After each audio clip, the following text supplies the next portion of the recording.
I'm Richard Fitzgerald. This is Dubai Works, where we interview the business leaders making a difference in this great city. That business with scalability was very interesting to me. I like building something that has legacy.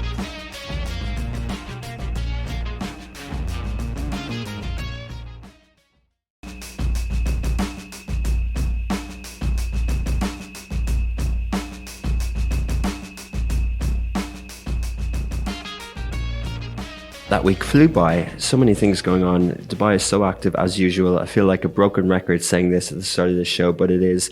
This weekend, we have media partnerships, Love in Abu Dhabi, a media partnership with Monster Jam. I know that's popular with a lot of kids, and it's taking place in Etihad Arena. We're also partners with Love in Dubai with Dubai Comedy Festival. If you like that sort of thing, it's running throughout the city for the next couple of weeks. Next week, there's a lot of things happening in Dubai. There's Fast Company Green Goals Summit. There's Podfest, a podcast festival. And there's also CabSat, an industry festival as well for the media industry. We had the King Coronation last weekend from the UK that was broadcast. And that topic does come up about the car that the King drove in before he was coronated on this week's special guest today. So enjoy the conversation.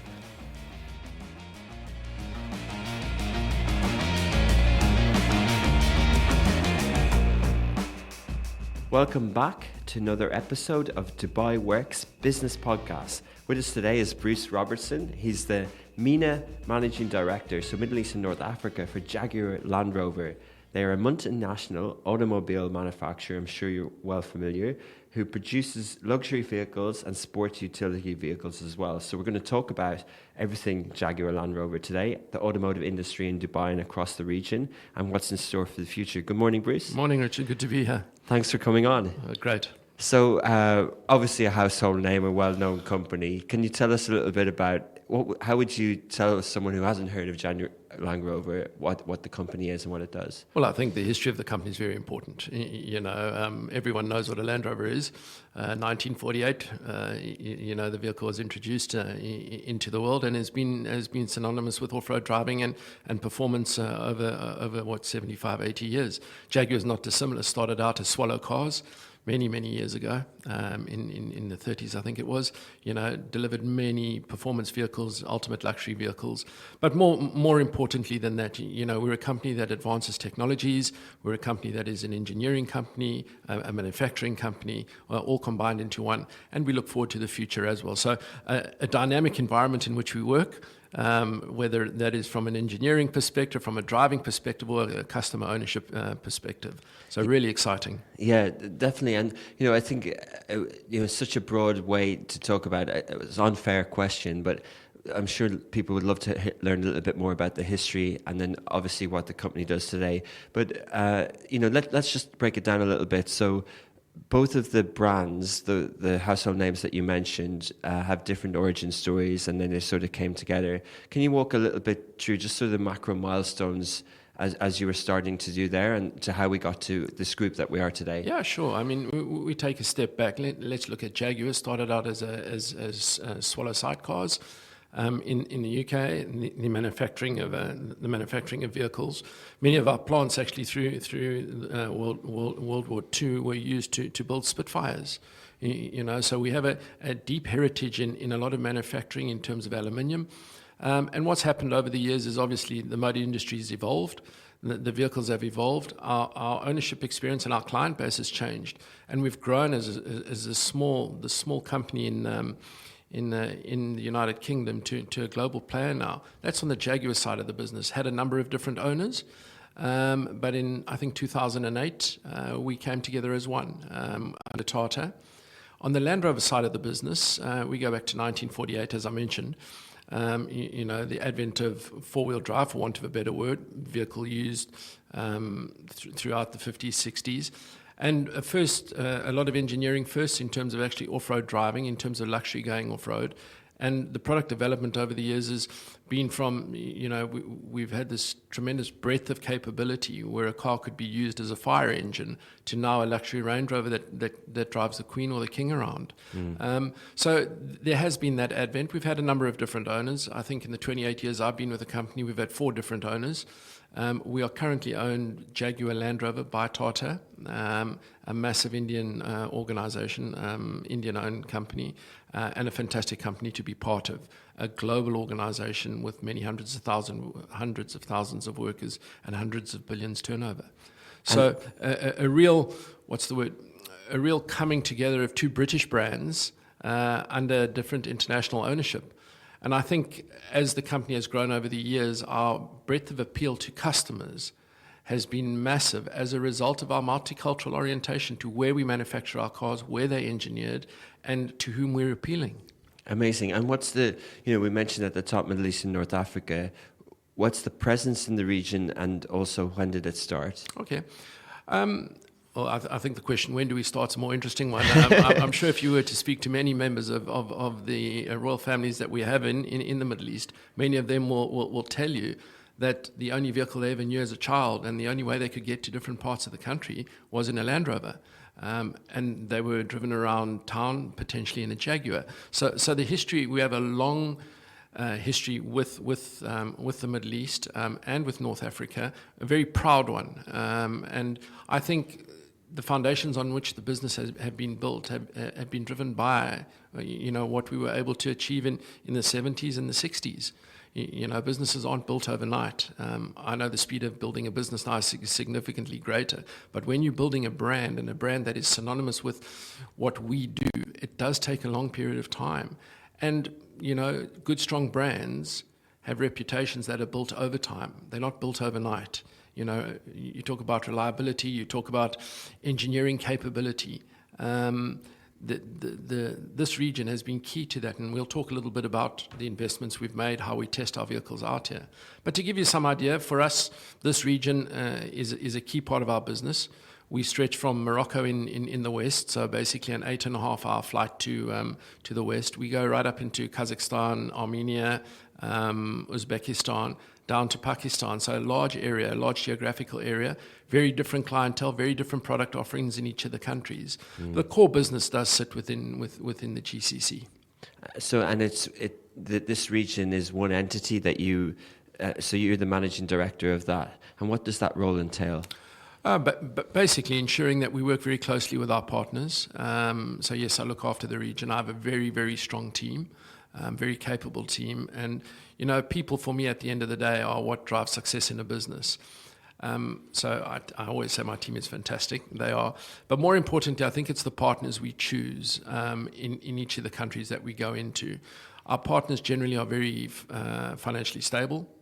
They are well-respected partners in the countries we operate in. And I think that's key to that success. But more importantly is I view our relationships with our partners as partnerships. This isn't an us versus them approach, because us versus them only works one way. When we've got a pure business partnership, there is benefit to both teams, and we go through the good together and we go through the bad together. And I don't think we can hide away from the fact some of the trials and tribulations that we've faced over the last 20, 30, 40 years as a company. Without the support of our partners, life would have been very, very different. Principals as well as partners. So the relationship that we've built up and that we continue to build is probably the most important thing. What do I do on a day-to-day basis? I lead a team that determines what products we bring into the region, how they're serviced, how we go to market, the digitization, the evolution of the motor industry for Jaguar Land Rover in this particular region. I think as we go forward, that will change. Things are happening much faster. Our partners with whom we work are also adapting very quickly, and they learn from their other principals as well. So whilst I wouldn't say we copy, I would say that there's evolution and revolution to a degree in the motor industry that is happening very fast, and people are adapting. And if we don't adapt, we will die. And the typical structure is that there's a global parent company in the automotive industry, and it has different types of partners. You mentioned sometimes they can be national partners, distributors, but they're usually not manufacturing partners. Correct. I think it's fair to say that the principle at the end of the day, so in other words, the parent company, Jaguar Land Rover, we will have a number of different companies, whether that's in Dubai, whether that's in the US, whether that's in China, South Africa, wherever. We will have a number of companies. working with those companies are our dealers in many parts of the world, but we obviously can't put up a company in every single country, and that's where we work with importers. So let's take Qatar, for example. The likes of Alpha Dun, Premier Motors, look after the Jaguar Land Rover brand in that market, working very, very closely with us.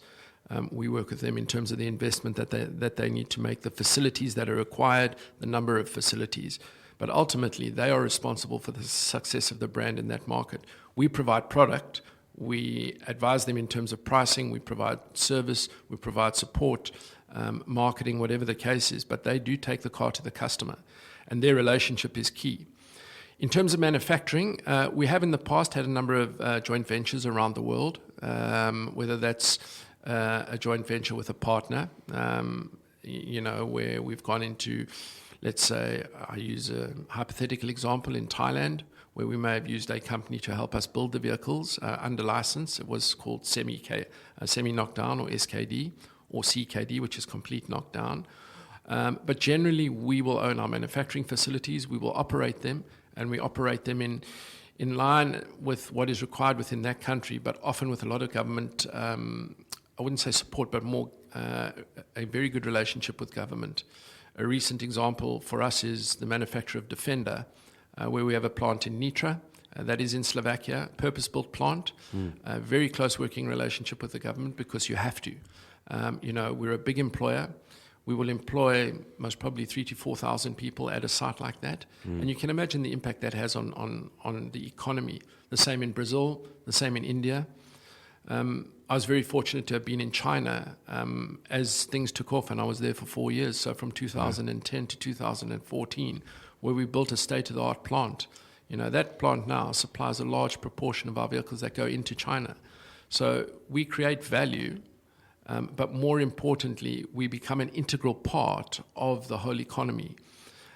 If you just think of a manufacturer, what's required to go into a motor vehicle and the support that is, the parts that are required, you get to a position where, it's not just about us building cars, it's about the manufacturers of glass, it's about people building wheels, about carburetors, about fuel tanks, and those have to come from subsidiary industries. And, aluminium coming from Saudi Arabia, from the Emirates, being shipped around the world. So when a manufacturer goes to market with a product, it's a very, very complex process, but it has an impact in terms of an economic benefit to many countries that I think at times is underestimated. Yeah. If you look at Germany, I mean, let's be honest, there's not a lot Germany has to offer outside of the motor industry as such. They built a large proportion of that economy. What I mean by that is, it's a pivotal role to the industry and the GDP overall. Exactly, and not dissimilar in other parts of the world. And whether that's Jaguar Land Rover or whether that's other motor manufacturers, we play an integral part to many organizations. Yeah, there's often, we often hear of, especially in the US, big debates of where the manufacturing hubs would be and where plants are opened. And, if Tesla are opening in Berlin, like there's old debates and the incentives to attract because of, as you mentioned, the jobs that those companies can create. But does it make your role harder or easier that you don't have to look after manufacturing at the moment in the region? It definitely makes it easier. Manufacturing is extremely complex. When you're bringing parts into a plant, the logistics, the operations, etc. I'll give you an example. A number of years ago, into our Solihull plant, we were bringing in roughly 1,000 containers a day. Where's that? Solihull is in England. Okay. Where one of our main manufacturing facilities are. So you can imagine parts coming in by ship, coming in by road from Europe, from all over the world, and having to make that, it's a very, very complex operation. And hence, the level of investment and infrastructure has to be very, very strong to ensure that you can build cars. Because if you don't have a pink seat that needs to go into a car, the line stops.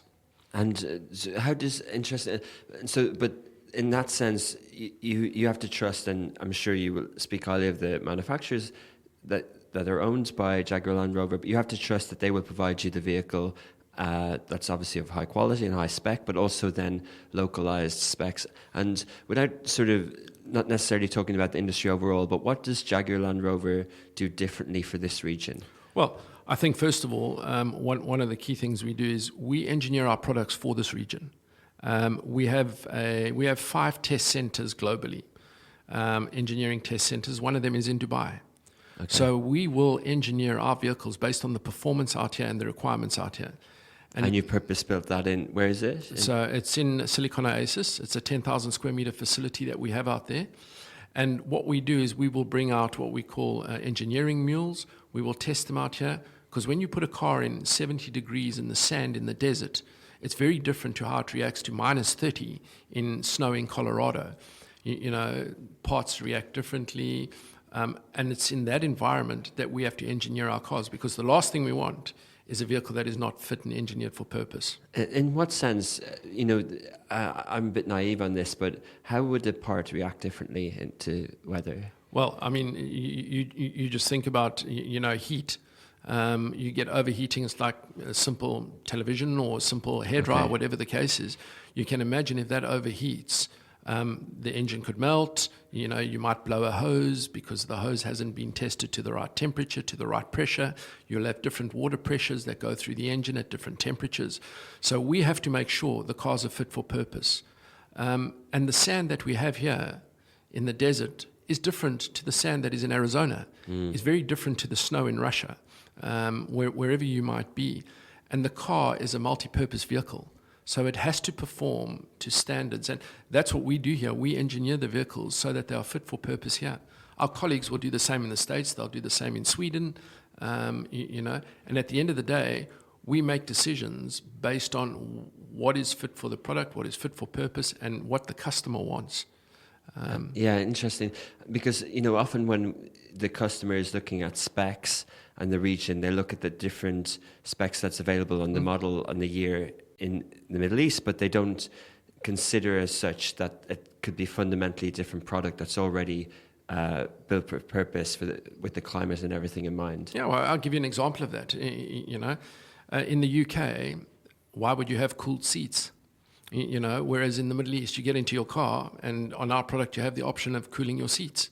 The same as in the UK or in Sweden, you might want to preheat your cabin. So in other words, before you're about to leave home, 5 minutes before, 10 minutes before, you turn the car on through an electronic remote, car comes on and it preheats the cabin to 25 degrees. The same can be said for the Middle East. Why do you want to get into a car that's 50 degrees Celsius in terms of heat, or 60, when actually if you could preheat it, or pre-cool it, you don't want to preheat it, you pre-cool it to 23, 24 degrees, you get into your car, it's a much better ownership experience. So it's making sure that the specification is fit for the market. The road conditions, African road conditions are very different to Middle East, very different to the UK, very different to the US. Different tar, different road surfaces, etc. So your tire usage, the rims that you put on the vehicles are all very, very different. Fundamentally, the cars are still the same. The cars will still perform. But, we engineer very specifically for this market and the markets that we go into globally. And your structure allows for that in terms of the feedback that you get from the market here. It's receptive globally. And I'll give you a real example. 25 years ago, we listened to what people said here. Now we act on what they said. And we have research groups. We come out here 3, 4, 5 years in advance of new product coming. We ask the customers what they want. And whether it's a different type of leather, whether it is a different styling of the vehicle, etc., we will listen and we will take that feedback back, and we will build models in the UK that satisfy the demand for what our customers want here. And I think more importantly, we're listening to customers around the world. What we are starting to see, though, is the globalization of customers and customer choice and taste. And that is because the world has opened up. There's a lot more exposure, so people will expect something of a brand in London. They would expect the same outcome in Dubai, the same outcome in Tokyo, New York, wherever. And we are seeing, I wouldn't call it a homogenous type view, but more a consensed view of an expectation of what a car can deliver. And that ownership experience might be slightly different in each country, but the nuances are there. I want to step into that car. I want to feel a sense of luxury. I like the leather feel. but it'll be a different leather. It might be Napa leather here, it might be, a synthetic in the US, but the customer experience, which is very important, needs to be the same. Yeah. And, if it is, and we have talked about it, that, you can customize it, but actually they do want a reliable global product, don't they? Like a car does the same thing and everywhere, really. But talking about localization as well, sales and marketing is so important, especially when you have partners in each country. And, my experience with automotive organizations in this region is mainly from a sales and marketing touch point, whereas most of the employees that are working for the parent global groups serve those functions. And why do you think that is? And what impact can you have from a marketing point of view? Well, even the Jaguar Land Rover brands are synonymous. They have such a strong name, and the sub-brands Discovery and the other brands that you have. Then where can sales and marketing play a role, and why are there so many people in those vocations in the region? I think a number of things. Many people in the marketing sphere will always say, global brands, you think global, act local. I think we're past that. This is about ownership experience. You asked me very specifically about sales and marketing. How do we drive things? So when we look at our customer requirements, we look at what they do, the interests they have, and the focus they have. At the same time, we have a global brand that we need to look after. We need to make it relevant to the people in the market. And that is the function of what my team would do in the region. We will feed back into the global sausage machine, if I could call it that. They will identify what we require out here. And if it is something specific, then we will orientate our marketing campaigns to that. Whether it's a customer ownership experience, whether it's a look and feel on a car. So in other words, for example, the Middle East doesn't like green, blue, and yellow cars, but they would rather go silver, white, and black. Our mix and the way we determine what our customers want will effectively shape how we sell the vehicles out here. Okay. So they might not want black interiors in the Middle East because it gets too hot.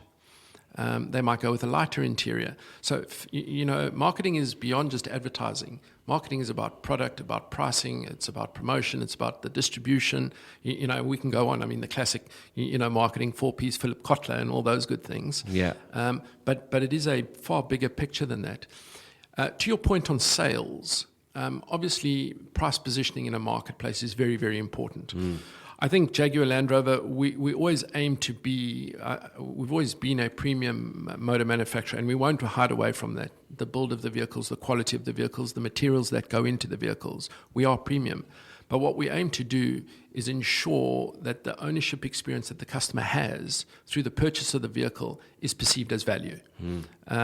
Now, yes, you can have strategic sales campaigns where you may wish to sell a number of X, or you have stock and you need to move it. It's no different in the motor industry. The amounts are just a bit different. The long and the short of it is we adapt for local conditions. And the local conditions in Qatar may be very different to the local conditions in Saudi, different to the UAE. So despite the GCC being one economic environment, if you want to call it that, the tastes can vary quite significantly. And the nature of the product. Morocco, they don't take a lot of Range Rover because there's not a lot of wealth in the product, but they take a lot of other products.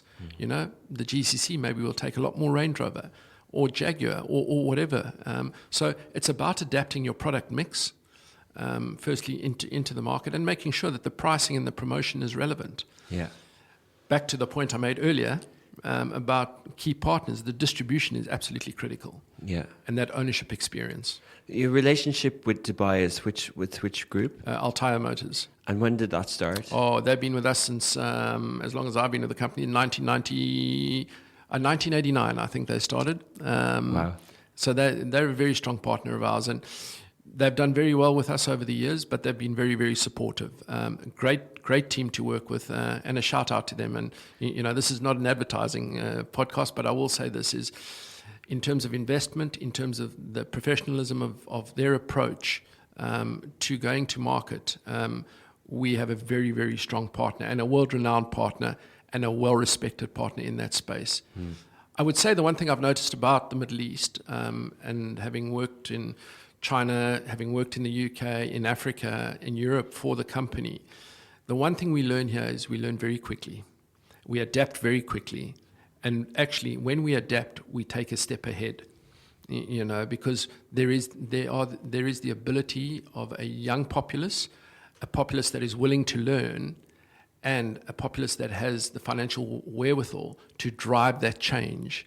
And when you get that all coming together, you only have a recipe for success. And I think that's symptomatic of the whole Dubai setup, the UAE, and some of the surrounding countries. It shows maturity in business to be able to have two organizations to have a partnership for over 30 years. It's a lot of credit to both sides. Well, I mean, we'll go a bit further than that. Our partner in Oman is the oldest partner that we have globally. Our partner in Lebanon is the second oldest. Okay. We're talking over 70 years here, and in the motor industry, that is a long, long time. But we have long tenure with most of our partners here, and we have good relationships with them. And it's the maturity of their businesses. Look, we don't always agree. We're not always the best of friends. But you know something, in a partnership, a successful partnership, in any business, conflict is a good thing, provided it drives a positive result. And we believe we get positive results. Yeah. And talk about, the history of the brand, as you said at the start. And, many people watched the King coronation at the weekend. And before he entered the gold carriage, he was brought up to Buckingham Palace in one of your fine cars. But talk about, I know we're talking about marketing. You can correct me if I'm wrong on my perceptions, and these are just mine. But, the royal family here, we often see His Highness Sheikh Mohammed in a Mercedes G-Wagon. We hear of history of, a lot of people choosing Nissan Patrols to drive in the desert. In Saudi Arabia, the kings in the past would have brought Fords in. When I entered this region, people would have talked a lot about German cars versus Asian cars. There seems to be some perceptions here that aren't necessarily everywhere in the world. How do you agree or disagree with those statements? I disagree to a degree, or to a large degree. Okay. Too many degrees. Good. if we talk about Jaguar Land Rover, we are very well represented in the manner in which we want to be represented within the influences within the region, the royal families, and the respect that they have for us, but more importantly, the respect we have for them. And I think that's key. Let me start by saying there are no bad cars being produced. The segments in which you compete, the products are good for those segments. Our competitors make great cars. I'm not going to hide away from that. They make very capable vehicles. They have very good dealer networks. So for me to sit here and sort of say I need a car to go into the royal household, that's not the way we do business. We do business based on the fact that we create demand for our product, we satisfy our customers, and if there is a need from that customer for a vehicle of our nature, they will use that vehicle. And it's their choice at the end of the day. We are very well represented in the Middle East with the royal families, if that's the question, and we thank them for their support. Yeah.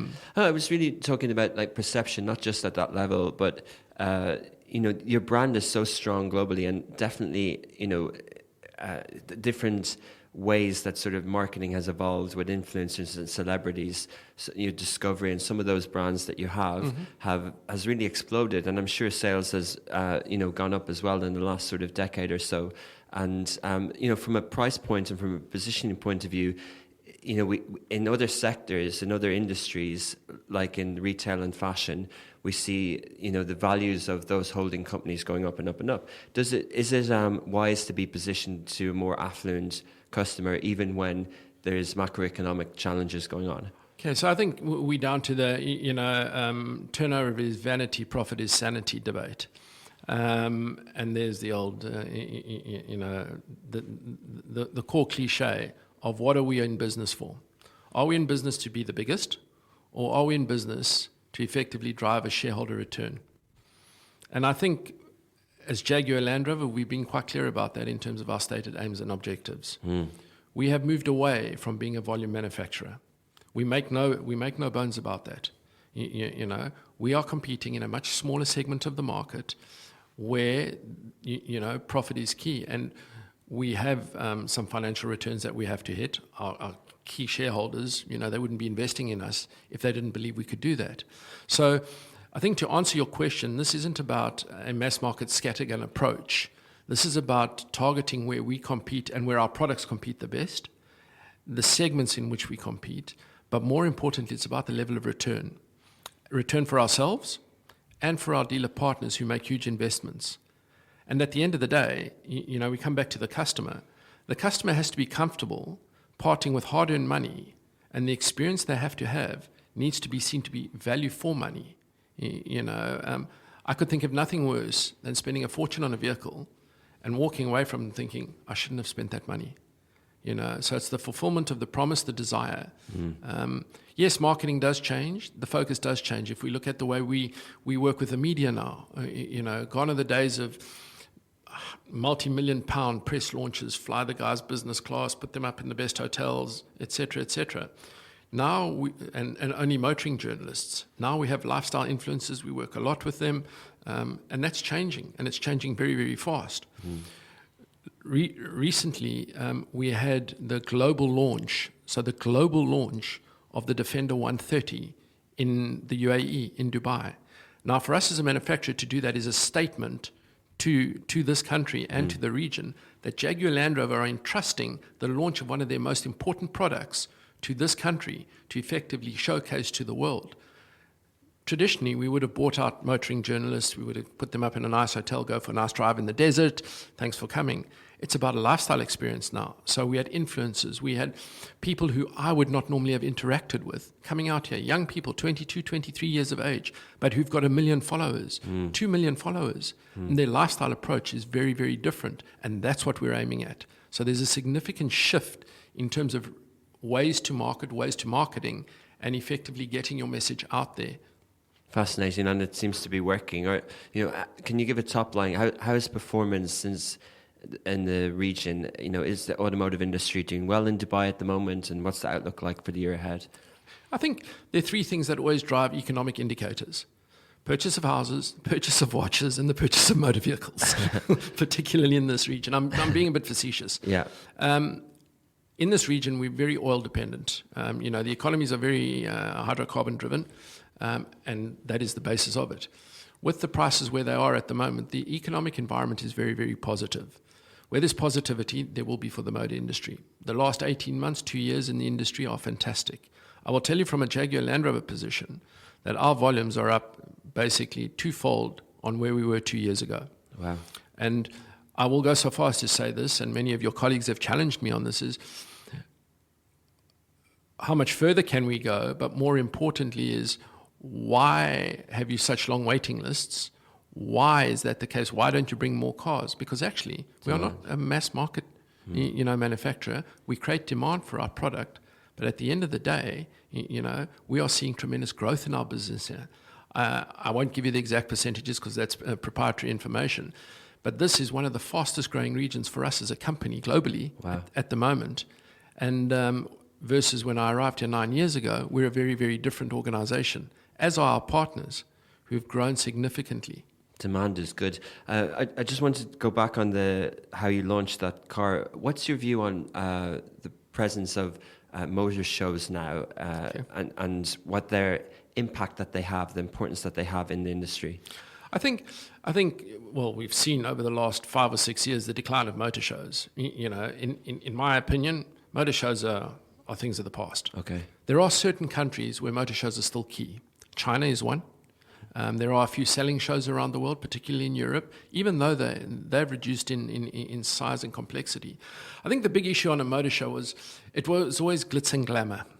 It was always about demonstrating and showing new cars, showing new models, and it was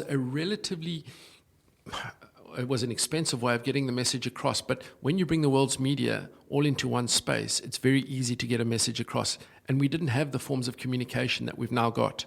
Now, I take one picture. That picture's gone around the world faster than an airplane can go. So I think the advent of technology, digitization, which is a key strategic pillar of ours, has changed things significantly. It's made us more cost efficient, which drives a greater shareholder return. It allows us to focus our time and effort on driving specifics maybe more often for different products in different markets, as opposed to having the Geneva Motor Show, the Detroit Motor Show. So the allocation and the orientation of resource is far better spent now, and the efficiency and the cost is significantly changed. I won't say reduced, I'll say changed, because the nature and the channel of the information going to market, there's always a cost associated with it. And the differing channels now, whether it's TikTok, YouTube, whatever the case is, we have to create content, as you are, that's relevant to people who watch and listen to these things, but try and engage with our product. But do you think that, there were obviously other benefits of congregating and meeting people, that maybe if the cost wasn't as much moving forward, that you would still have some sort of need to have that type of event? Well, I think we step out of just the motor show. We just step into normal business life. Okay. You look at Teams and the advent, or Zoom, whatever, the advent that had over COVID. I know for a fact that whilst we had these discussions, they were never as intimate over the air as they are one-on-one in a cup of coffee. Yeah. And my business relationships that I have with my partners, I do not do on Teams. I will go smell the coffee. Okay. Shake their hand, see them eye to eye, and discuss things that we want to discuss. Because a business relationship is not just about what can you give me, what can I give you. It's about understanding who you are as a person, understanding your business, understanding the economic environment in which we're competing, the products that are being offered. You pick up on things that wouldn't be said over the air. Little comments, little nuances, body language. So for me, to answer your question on a far greater global scale, the motor shows allowed for that, but it was a very insular environment. We're not an insular environment anymore. Who would have thought that we'd employ 3,000 software engineers? Wow. 10 years ago. And what is our highest level employment? Most probably software engineers at the moment. Who would have thought that motor manufacturers are investing in tech companies to drive their agenda?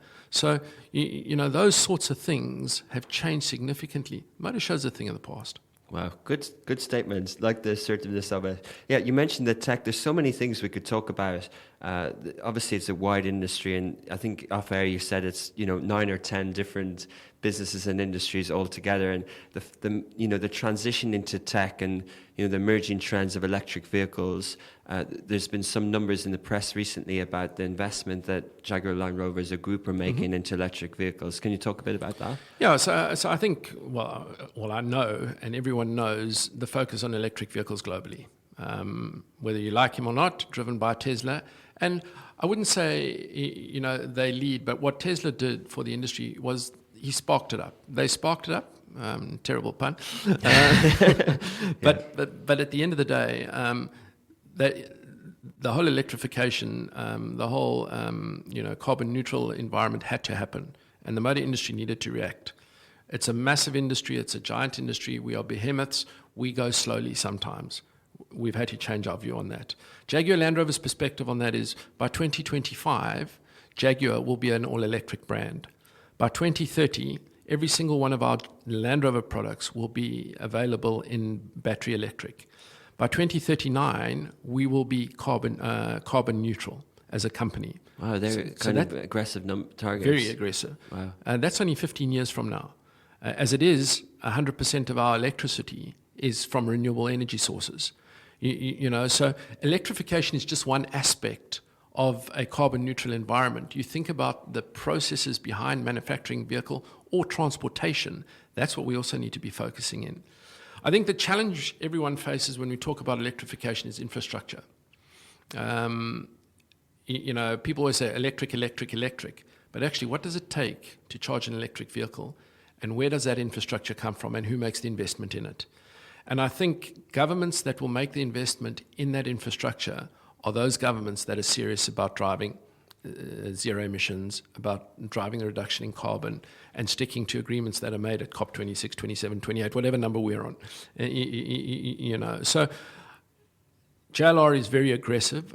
We are making significant investments. We're investing 15 billion pounds over the next 5 years in new product, and a key part of that is electrification. I mean, to take the Jaguar brand, a car that won Le Mans, came first, second, and third, a vehicle that is renowned for performance, and to turn it from what we call an ICE, internal combustion engine, into an electric vehicle, that is a serious commitment. True. To take a Range Rover and turn that into a battery electric vehicle with the weight, the off-road capability, we are serious about our engagement and about what our customers want.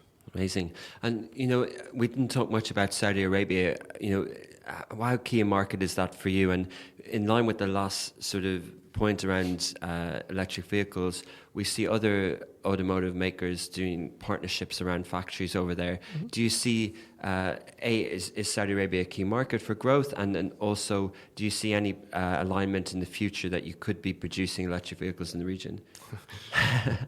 I won't speculate. I prefer, I'll be quite frank, we don't talk about future product. But what I will say is that Saudi Arabia is a key growth market for us. We see tremendous potential there. The speed at which things happens there and the financial wherewithal that the country has ensures that it's a key growth area for us. And whether that's in product or whether that's in infrastructure that allows us to support our product, that will be key. You look at NEOM, you look what's happening up there. A few years ago, we did a study on chargers, and it wasn't long ago, I think less than 2 years ago, the number of chargers that are available. I won't mention the countries, but they are big neighboring countries, and one of them is ours. In one of the countries, there were 360 chargers.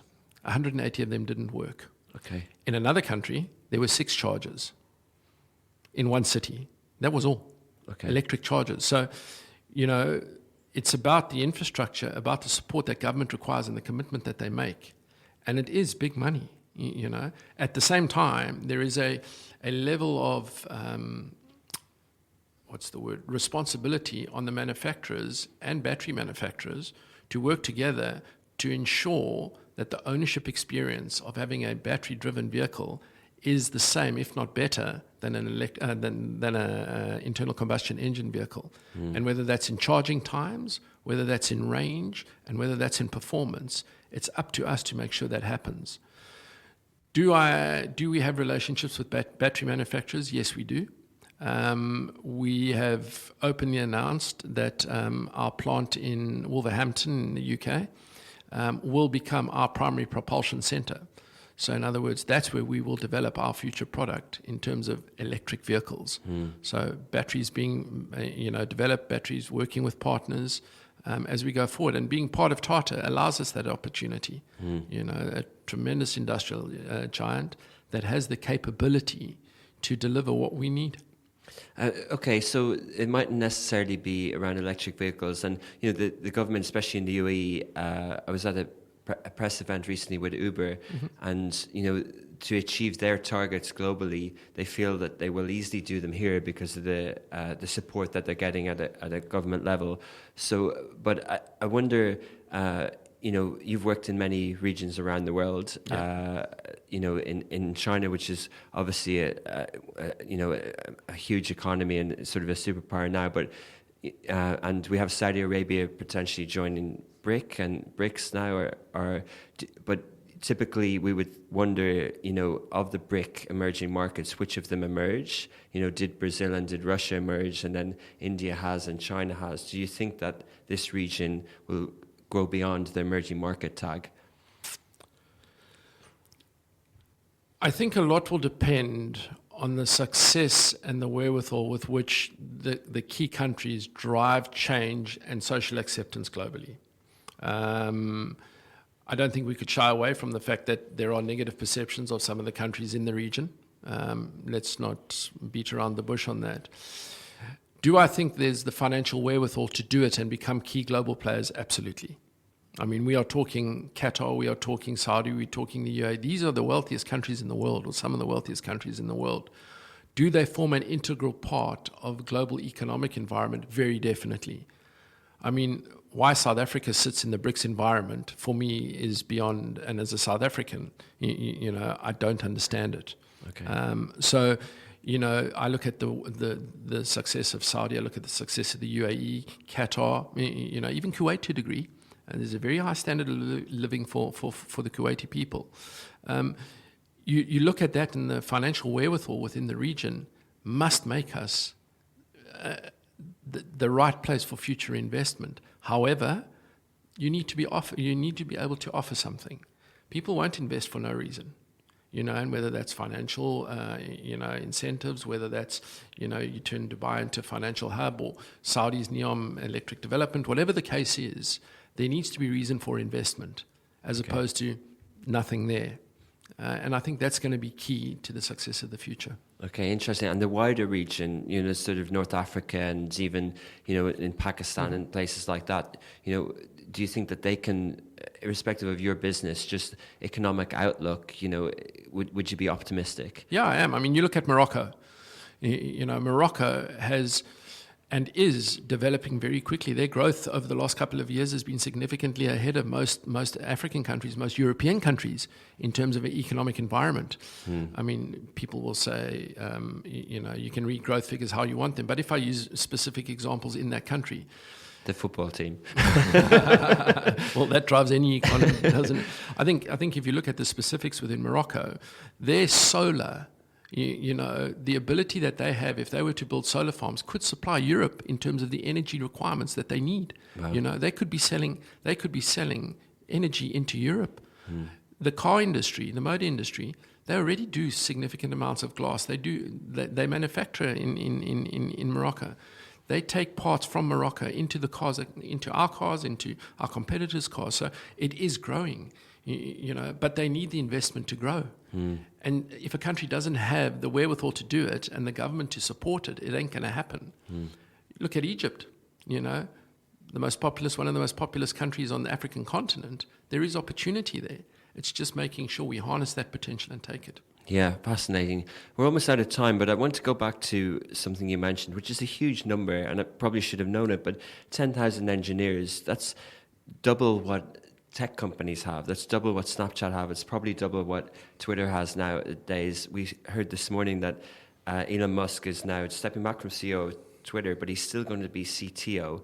And for you, Bruce, in a role, that with a long career in the automotive industry, now to be essentially running what is a tech company in many aspects, what does that entail? Are you a CTO now? No, it's a very good question. And I will always wear my heart on my sleeve. I'm having to learn.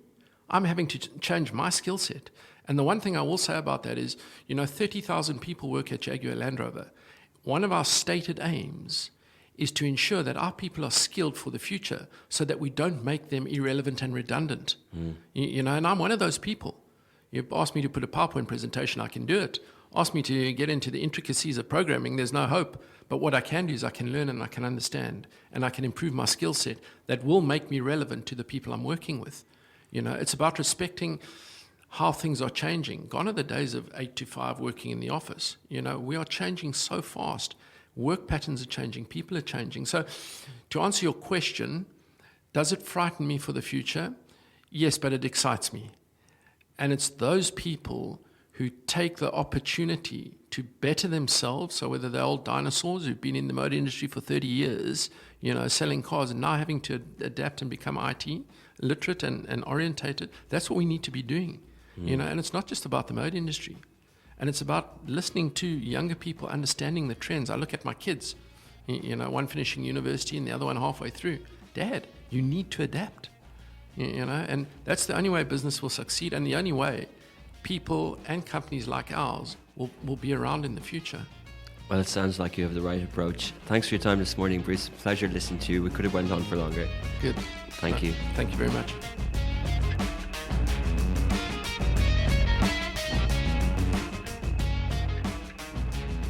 Well, sometimes when we speak to a global company, when we have someone senior in the region, it's hard to fit everything in because there's so much you can talk about. And so I hope you enjoyed some of that. We tried to pack a lot into the 45 minutes, but maybe we'll have Bruce on again in the future to talk about more, some fascinating stats. I always wanted to own a Jaguar, and now it seems like it's definitely going to be an electric vehicle, as there'll be 100% electric owned vehicles by 2025. Fascinating statistic. Thank you everyone who listens on the podcast. You can also catch Smashy as a streaming service on smashy.tv on the web, on iOS and Android, but also on smart TV devices. We recently announced partnerships with many different partners, from Daily Hunt to TPay to Visha app. So the places where you can catch Smashy in an ambient way are more and more accessible than they have been in the past, and will continue to be in the future. Would like to thank our producers, as always, Ali Khalil, who's been putting together this episode today, and Shiri Al-Kindi, who organizes the guests and the distribution and everything that goes on behind the scenes. Thank you to them. And of course, the Smashy and Love in Dubai journalism and editorial and social media teams who push this out on different platforms. We'll be back next week with another episode, 11 o'clock on Friday. It'll be live, and then you'll be able to listen to it on Friday afternoon. Enjoy the weekend.